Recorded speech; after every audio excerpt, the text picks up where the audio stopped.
आपके सामने आज मैं हाजिर हुआ हूँ एक बहुत ही खास मुद्दों को लेकर।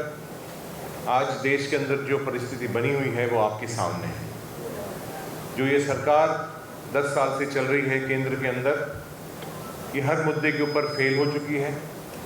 और कुछ आंकड़े मैं आपके सामने रखना चाहूँगा, जिसमें खास तौर से मैं रखना चाहूँगा कि आज जो सबसे बड़ी समस्या मैं मानता हूँ वो ये है कि आज जो बेरोज़गारी, खास तौर से बेरोज़गारी जो हमारे यूथ के अंदर है, हमारे नौजवान साथियों में है, वो लगभग 40% आज देश के अंदर युवाओं के अंदर बेरोज़गारी है। हमने देखा कि जब डिमोनेटाइजेशन मोदी सरकार लेके आई, बिना सोचे बिना समझे उसका क्या आगे किस तरह से वो डिमोनेटाइजेशन की वजह से कितनी नौकरियां जाएंगी, उसको बिना सोचे हुए देश के सामने एक बहुत बड़ा संकट पैदा हो गया और ख़ास तौर से उसकी वजह से बेरोज़गारी बढ़ी है।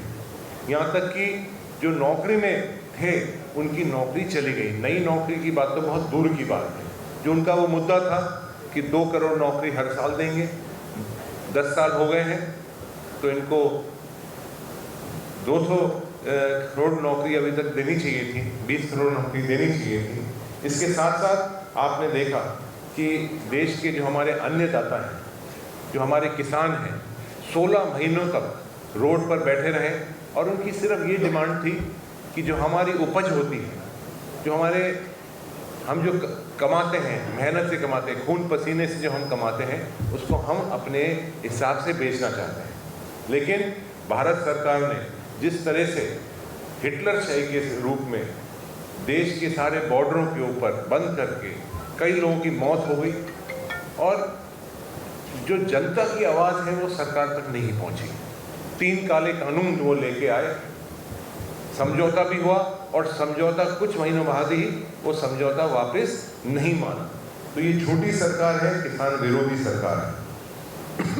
हमने देखा कि जीएसटी जिस तरह से भारत सरकार ने लागू करा है, आपको याद होगा कि एक स्पेशल सेशन बुलाया गया पार्लियामेंट में। मुझे याद है कि एक और स्पेशल सेशन बुलाया था, रात वाला सेशन, वो आज़ादी के समय पर बुलाया था। लेकिन इस काले कानून को लागू करने के लिए रात का सेशन बुलाया गया पार्लियामेंट के अंदर, जैसे बहुत बड़ा काम करने वाले हों, जैसे देश आज़ाद हो गया है।